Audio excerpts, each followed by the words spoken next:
Hello friends, तपाईहरुलाई मेरो च्यानलमा फेरि पनि स्वागत छ। आज म फोटोशपको पार्ट 9 लिएर तपाईहरु माझ उपस्थित भइसकेको छु। आज मैले तपाईहरुलाई हाम्रो यो फोटोको ब्याकग्राउन्डमा कलर टोनहरु कसरी दिने भनेर म आज तपाईहरुलाई आजको लेसनमा केही जानकारीहरु दिन जाँदै छु। त्योभन्दा अगाडि यदि मेरो च्यानलमा कोही नयाँ हुनुहुन्छ भने प्लिज तपाईहरु मेरो च्यानललाई सब्स्क्राइब गर्नु होला र यो भिडियो तपाईहरुलाई मन पर्यो भने लाइक, शेयर सबै आफ्नो साथीहरुलाई गरिदिनु होला। ओके हुन्छ, त्यसको लागि सबैभन्दा फर्स्टमा हामी फोटोशपमै जाउँ। फोटोशपमा गइसकेपछि तपाईलाई आफ्नो आवश्यकता अनुसारको एउटा पिक्चर चुज गर्नुहोस्। जसरी मैले यो पिक्चरलाई चुज गरेँ र सिम्पली म यो पिक्चरलाई तपाईको चाहिँ फोटोशपको स्क्रिनमा म फिट गराउँछु र यसको एउटा डुप्लिकेट लेयर हामी बनाइहालौँ है, किनकि हामीले पछि कम्पेयर गर्नुपर्छ फोटोलाई है। र त्यो सँगसँगै कन्ट्रोल यू सर्टकट जुन चाहिँ ह्यू एन्ड सेचुरेसनको तपाईको अप्सन हो, जसलाई चाहिँ हामीले चाहिँ सिम्पली यसमा इमेजमा गएर एडजस्टमेन्टमा गएर ह्यू एन्ड सेचुरेसन यसरी पनि गर्न सकिन्छ। तर सर्टकटबाट हाम्रो काम अलिकति छिटो हुने भएकोले मैले चाहिँ सर्टकट कीलाई नै बढी प्रयोग गरेको हुन्छु। हुन्छ, त्यसरी अब तपाईले हेर्न सक्नुहुन्छ यहाँ ह्यू, सेचुरेसन र लाइटनेस भनेर यो तीनवटा अप्सन्सहरु दिएको छ। अब यसलाई तपाईले आफ्नो आवश्यक अनुसार बढाउन घटाउन सक्नुहुन्छ। जस्तै तपाई आफ्नो फोटोमा यतिको भएको चाहनुहुन्छ ब्याकग्राउन्ड कलर है, यो जुन फोटोमा देखिएको चिजहरुलाई त अहिले हामीले इरेज गर्नै छ, त्यसलाई त हामीले मेट्नै छ, त्यसलाई हामीले एडिट गर्नै छ। तर तपाईको ब्याकग्राउन्डमा मात्रै हेर्नुस्, तपाईले अहिले फोटोलाई छोड्दिनुस्, तपाईले आफ्नो ब्याकग्राउन्डमा मात्रै हेर्नुस्, तपाई ब्याकग्राउन्ड कस्तो चाहनुहुन्छ है, तपाई आफ्नो ब्याकग्राउन्डलाई कस्तो कलर टोन दिन चाहनुहुन्छ। र साथीहरु, कलर टोन भनेको चाहिँ के हो भन्दाखेरि तपाईको चाहिँ कुनै पनि पिक्चरको जुन कलर हुन्छ नि, अब पिक्चर त बिना कलर बन्दैन हैन। अब त्यो ब्ल्याक एन्ड व्हाइट कुरा बेग्लै भयो, तर एउटा कलरफुल पिक्चर चाहिँ तपाईको चाहिँ डिफ्रेन्ट कलरहरुको मिक्स भएर तपाईको बन्ने हो। त्यसरी नै तपाईको कलर टोन भनेको के हो त भन्दा त्यही कलरको तपाईको चाहिँ यो के रे डार्कनेस र तपाईको चाहिँ ब्राइटनेसको कम्बिनेसन हो है साथीहरु। ल अब तपाईले पिक्चर छोड्दिनुस्, तपाई ब्याकग्राउन्ड कलर मात्रै ध्यान दिनुस्, तपाई कुन कलर युज गर्न चाहनुहुन्छ अथवा कस्तो खालको हैन तपाईको चाहिँ कलर टोन तपाई राख्न चाहनुहुन्छ। जस्तै मैले यो गरे, मैले यसको सेचुरेसन पनि मैले थोरै बढाइदिएँ र म यो खालको कलर टोन है, यो खालको कलर टोन चाहन्छु। तपाईले यहाँबाट हेर्न सक्नुहुन्छ रेड, येलो, ग्रीन है, यो सिएन, ब्लू अनि मेजेन्टा, यो सबैलाई हामीले एक सिलेक्ट गरेर त्यही अनुसारको डिफ्रेन्ट पनि गराउन सकिन्छ। तर मैले मास्टर्सबाटै अहिले तपाईहरुलाई थोरै आइडियाहरु दिनको लागि मैले काम गरेँ। र ठीक छ, म यही ब्याकग्राउन्ड कलर म यही अहिले हाम्रो यो स्क्रिनमा देखिएको जुन यो छ यो ओरेन्जको, त्यसपछि गएर त अरु कलरहरु छ, म यही नै राख्न चाहन्छु। तपाईहरु यसलाई ओके गरिदिनुस् है। र हाम्रो यस्तो भएको छ अहिले है।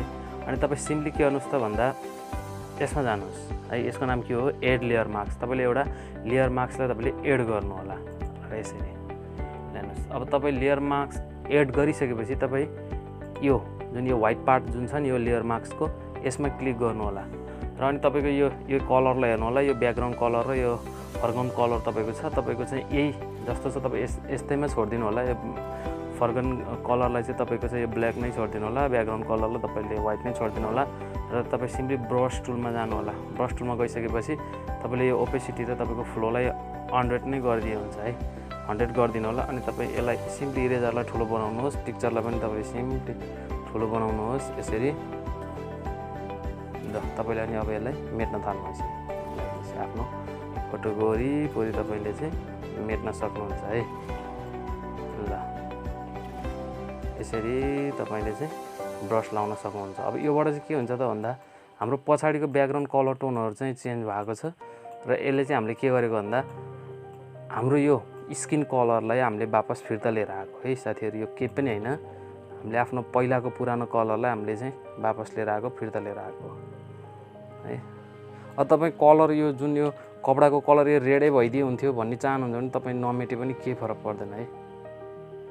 र तपाईले यसरी सिम्पली ब्रस गर्न सक्नुहुन्छ। अब ब्रस गर्दा अलिकति ध्यान दिनुपर्छ, किनकि बाहिरको पार्टहरुमा पनि ब्रस भयो भने फेरि तपाईको चाहिँ फेरि पछाडीको ब्याकग्राउन्ड पनि तपाईको फिर्ता आउँछ।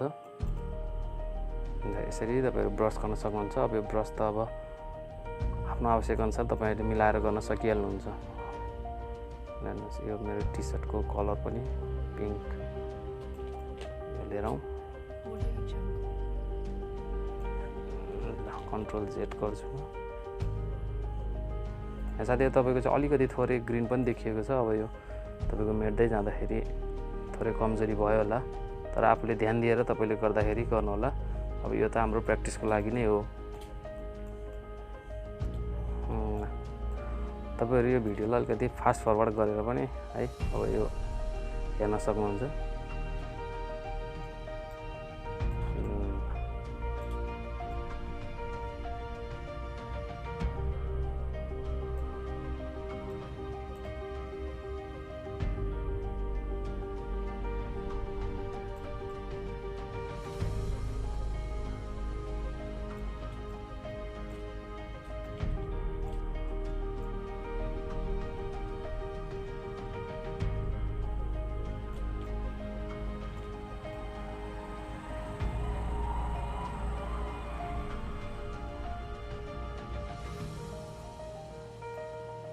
ओके फ्रेन्ड्स, ल मेरो भइसकेको छ। अब त कानहरुतिर पनि हेरौं हैन।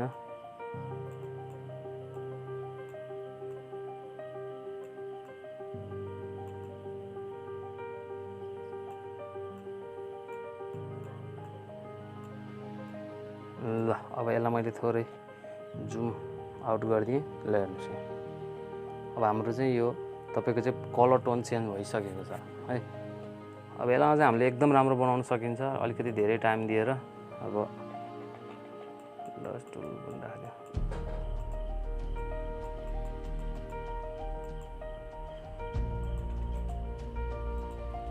ल साथीहरु, अब आफ्नो है नेसेसरी अनुसार हामीले जुन कलर पनि हामीले मिलाउन सकिन्छ पछाडीको लागि।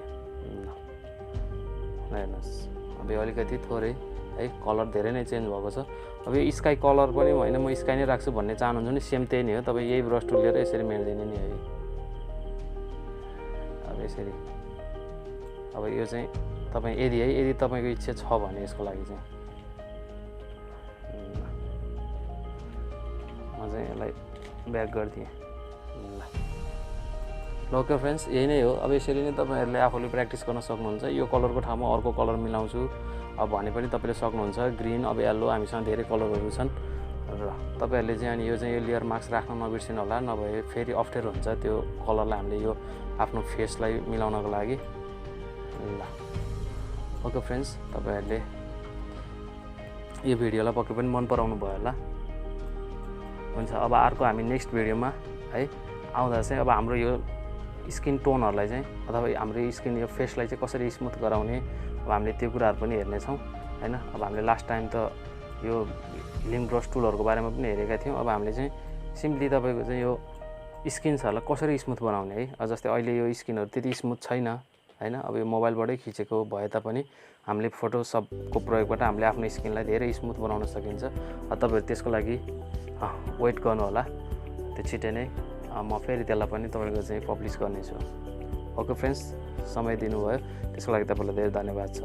Okay, keep watching my channel. Thank you so much.